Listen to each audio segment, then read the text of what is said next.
IELTS preparation routine for band 9। আমার IELTS দিতে হবে, আমার আইএলস প্রস্তুতি নিতে হবে। তো আমি দেশের বাইরে আছি, আমি দেশে আছি, আমি ছাত্র, আমি স্টুডেন্ট, অথবা আমি প্রফেশনাল পার্সন, অথবা আমি বিজনেসম্যান, আমি যেই হয়ে থাকেন না কেন, অথবা যদি আপনি একজন প্রবাসী সম্মানিত ভাই বোন হয়ে থাকেন, আপনার যে কোনো জায়গা থেকে যদি আমার এই লেসনটি দেখে থাকেন, সবাইকে প্রথমেই আমার চ্যানেলে ওয়েলকাম জানাচ্ছি। Welcome to my channel IELTS care. আপনি যদি আমার চ্যানেল সাবস্ক্রাইব হয়ে থাকেন, you are the boss, otherwise please subscribe, it's my whole hearted request to you. আপনি যদি 24/7 আমার সাথে কানেক্টেড থেকে আইএলস প্রিপারেশন নিতে চান, you can like my Facebook page and join my Facebook group, সেগুলো লিঙ্ক ভিডিও ডিসক্রিপশনে দেওয়া আছে। আর আপনি যদি আইএলস মক টেস্ট দিয়ে নিজেকে যাচাই করতে চান, আপনার কী অবস্থায় আছেন, ইউ ক্যান কন্ট্যাক্ট করুন, সাথে কন্ট্যাক্টের ডিটেলস ভিডিও কমেন্টে পিন করা অবস্থায় পেয়ে যাবেন। আর আইএলস প্রিপারেশনের জন্য আপনি লিঙ্ক ভিডিও ডেসক্রিপশনে পেয়ে যাবেন। এবার চলে আসি আমাদের মূল আলোচনায়, সেটা হচ্ছে আমার টার্গেট হচ্ছে 7। এখন আমার আইএলস প্রিপারেশনের রুটিন আসলে কেমন হওয়া উচিত। দেখুন, সর্বপ্রথম রুটিন সিলেক্ট করার ক্ষেত্রে দুইটা বিষয় চলে আসে।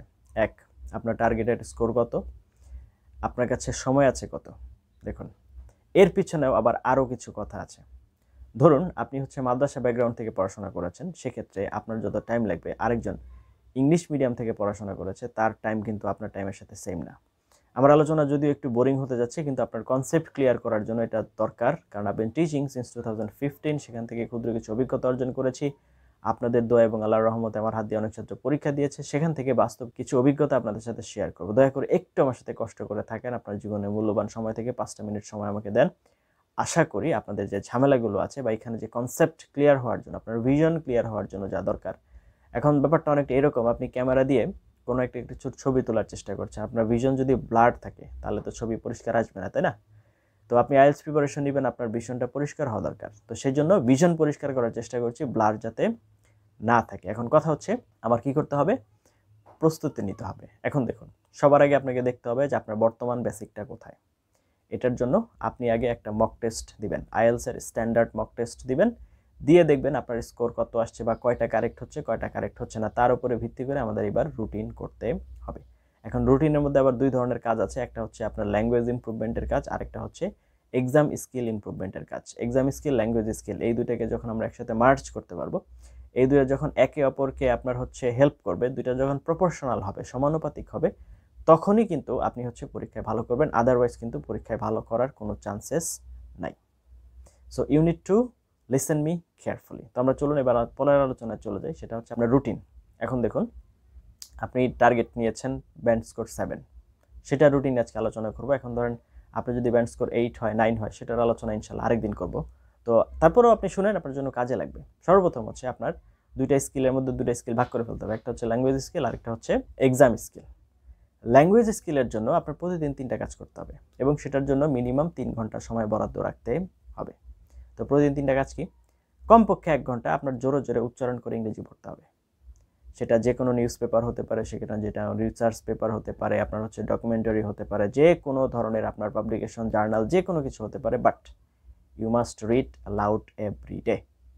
জোরে জোরে উচ্চারণ করে পড়তে হবে, এটার কোনো বিকল্প নাই। তারপরে আপনার প্রতিদিন, যেহেতু আইএলস এক্সাম পেন্সিল দিয়ে দিতে হবে, you must write at least 5 pages, কমপক্ষে 5 পৃষ্ঠা, যে কোনো জায়গা থেকে আপনি লিখতে পারেন, কোনো সমস্যা নাই। যেহেতু আইএলস এক্সামটা পেন্সিল দিয়ে দিতে হবে, সুতরাং লেখার এখানে কোনো বিকল্প নাই। এখানে বানান ভুলের বিষয়গুলো ঠিক করতে হবে, এখানে পাঞ্চুয়েশন মার্কের যে বিষয়গুলো আছে সেগুলো ঠিক করতে হবে, এখানে আপনার ব্রিটিশ আমেরিকান যাতে মিক্স না হয়ে যায় সেই বিষয়গুলো ঠিক করতে হবে। এই জন্য প্রতিদিন আপনাকে কমপক্ষে 5 পৃষ্ঠা দেখে দেখে হলেও লিখতে হবে। এটার জন্য আপনি যে কোনো ধরনের রিসার্চ পেপার, যে কোনো ধরনের নিউজ পেপার, যে কোনো কিছু ব্যবহার করেন, কোনো প্রবলেম নাই, ইটস ওকে, টোটালি ফাইন। এরপরে আসছে আপনাকে প্রতিদিন কমপক্ষে ঘন্টাখানেক পডকাস্ট শুনতে হবে। এখন এই যে পডকাস্ট শুনবেন, এই পডকাস্ট প্রতিদিন একটা না হয়ে যায়। তো আজকে পার্ট 1, আজকে ধরেন যে কোনো এক টপিক নিয়ে শুনলেন, আরেকদিন আরেক টপিক, আরেকদিন আরেক টপিক, এইভাবে আপনার প্রতিদিন পডকাস্টের টপিক চেঞ্জ হতে হবে। প্রতিদিন যেন সেম টপিক না থাকে, এই জিনিসটা আপনাকে এনশিওর করতে হবে। ধরেন আজকে পলিটিক্স, তারপরের দিন ড্রামা, তারপরের দিন লিটারেচার, তারপরে হিস্ট্রি, এইভাবে আর কি প্রতিদিন একটা একটা করে চেঞ্জ করতে হবে। তাহলে এই যে 3টা কাজ আপনার ল্যাঙ্গুয়েজ স্কিল ইমপ্রুভ করার জন্য, প্রতিদিন জোরে জোরে উচ্চারণ করে পড়া, প্রতিদিন টাইপিং করা বা লেখা, আর প্রতিদিন আপনার লিসনিং করা, এই কাজগুলো আপনার রেগুলার করতে হবে। এর পাশাপাশি এক্সাম স্কিল ইমপ্রুভ করতে হবে। তো এক্সাম স্কিল ইমপ্রুভমেন্টের জন্য আপনার প্রথমে 7 দিন সময় নিতে হবে, 7 ডেজ। প্রত্যেকটা কোয়েশ্চেন টাইপ সম্পর্কে জানতে হবে। যেমন আমি যদি এক্সামের সিকোয়েন্স অনুযায়ী শুরু করে, প্রথমে আসে লিসনিং টেস্ট। এখানে আপনার টোটাল 4টা পার্টে টোটাল 40 কোয়েশ্চেন্স, 25 থেকে 27 মিনিটের এক্সাম। তারপর আপনাকে মূল আনসার শিটে ট্রান্সফার করার জন্য 10 মিনিট সময় বরাদ্দ দেওয়া হবে। এখানে কোয়েশ্চেনগুলো মূলত শূন্যস্থান থাকে, ম্যাচিং থাকে, মাল্টিপল চয়েস থাকে, এই ধরনের যে কোয়েশ্চেনগুলো থাকে সেগুলো থাকে। তাহলে এগুলো হচ্ছে আপনার থাকে, এই যে জিনিসগুলো আছে এগুলো আপনার খুঁটিনাটি আগে জানতে হবে। কোথায় যাবেন? আপনি আমার চ্যানেলে চলে যান। চ্যানেলে চলে যেয়ে আপনি হচ্ছে আইএলস লিসেনিংয়ের যে প্লেলিস্ট আছে সেখানে যেয়ে প্রত্যেকটা পার্ট ভালো করে আগে জানেন। কিভাবে আপনার হচ্ছে স্কোরিং করা হয় সেটা জানেন। কত মার্ক হলে আপনি কতগুলো কারেক্ট হলে কত পাবেন সেগুলো জানেন। এই জিনিসগুলো আগে ভালো করে জানেন, টোটাল জিনিসটা ভালো করে জানেন। তারপরে যান হচ্ছে রিডিংয়ে। রিডিং 1 ঘন্টার এক্সাম, 3টা প্যাসেজ থাকবে আপনি যদি একাডেমিকের হন। আপনি যদি জেনারেল ট্রেনিংয়ের হন তাহলে হচ্ছে আপনার টোটাল 5টা প্যাসেজ থাকবে।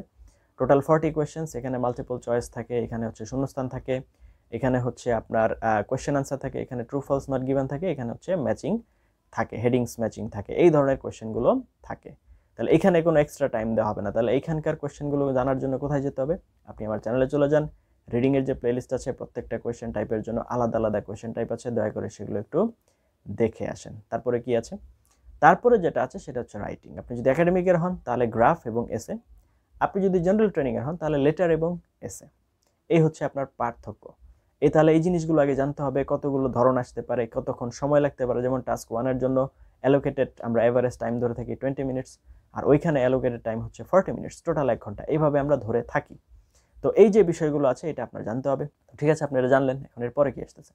তাহলে সবগুলো জানার পর এবার প্র্যাকটিসে যেতে হবে। এরপরে হচ্ছে স্পিকিং। স্পিকিং হচ্ছে একটা ফর্মাল ইন্টারভিউ, 11 থেকে 14 মিনিটের একটা ইন্টারভিউ। এখানে হচ্ছে আপনার পার্সোনাল ইনফরমেশন, আপনার হচ্ছে আপনার ভালো লাগা মন্দ লাগা, আপনার কালচার সম্পর্কে, আপনার পার্সোনাল ইনফরমেশন সম্পর্কে এবং স্পেসিফিক 2-একটা টপিক সম্পর্কে আপনাকে কিছু কোয়েশ্চেন করা হবে। তাহলে এই যে কোয়েশ্চেনগুলো আপনাকে করা হলো সেই কোয়েশ্চেনের আনসার আপনার হচ্ছে দিতে হবে এবং হচ্ছে সেই কোয়েশ্চেনগুলো আপনার ভালোভাবে আনসার দেওয়ার চেষ্টা করতে হবে। এই হচ্ছে টোটাল এক্সামের ফরমেশন। আমি জাস্ট আপনাদেরকে ব্রিফলি বলে দিলাম। তাহলে সম্পূর্ণটা আপনি করলেন। তারপরে হচ্ছে আপনার কি করতে হবে? আপনার হচ্ছে ভালোভাবে সম্পূর্ণ প্রিপারেশনটা নেওয়ার পর, মানে 7 দিনের ভিতরে আপনি লেসন যা আছে সব কিছু দেখা শেষ করে ফেলবেন। এরপরে হচ্ছে আপনার টেস্ট দেওয়া শুরু করতে হবে। আমি একটা ওয়েবসাইটে লিঙ্ক দিয়েছি, ওইখানে অ্যাকাউন্ট করে আপনি রিডিং এবং লিসনিং টেস্ট দিতে পারবেন। রাইটিং এবং স্পিকিংয়ের জন্য আমাদের যে ফেসবুক গ্রুপ আছে সেখানে আপনি হচ্ছে যেতে পারেন এবং হচ্ছে যে আপনি হচ্ছে সেই জিনিসটা সম্পূর্ণভাবে কমপ্লিট করতে পারেন। আপনার স্পিকিং এবং রাইটিংয়ের যে মডেল আনসার আছে সেগুলো আপনি জমা দিতে পারেন আমাদের গ্রুপে। আমি চেষ্টা করব সেগুলো ফ্রিলি আপনাকে অ্যাসেস করে দেওয়ার জন্য। তো এই হচ্ছে মোটামুটি বিষয়। তো আপনি এগুলো হচ্ছে করলেন এবং হচ্ছে সব কিছু করার পর তারপরে হচ্ছে আপনার টোটাল রুটিনটাকে আপনি একটা ফরমেশনে নিয়ে আসেন এবং যখন আপনি চর্চা করবেন এবং প্র্যাকটিস করবেন প্রতিদিন প্রত্যেকটা টার্ম টাচ করার চেষ্টা করবেন। এমন না যে আজকে শুধু রিডিং প্র্যাকটিস করলাম, সারাদিন রিডিংই প্র্যাকটিস করলাম, এইভাবে না। প্রতিদিন অল্প অল্প করে করতে হবে, কারণ আপনি যখন পরীক্ষা দেবেন তখন তো একটা পার্টের পরীক্ষা আপনি দিতে পারবেন না, সবগুলো পার্ট নিয়ে আপনার পরীক্ষা দিতে হবে। সুতরাং আপনি ওইভাবেই চর্চা করবেন। যাই হোক, তোমাদের সাথে ছিলেন তার জন্য অনেক এবং অনেক ধন্যবাদ। এই লেসনটি যদি আপনার সামান্যতম উপকার মনে হয়ে থাকে তাহলে অবশ্যই ফ্রেন্ডস অ্যান্ড ফ্যামিলির সাথে শেয়ার করতে ভুলবেন না।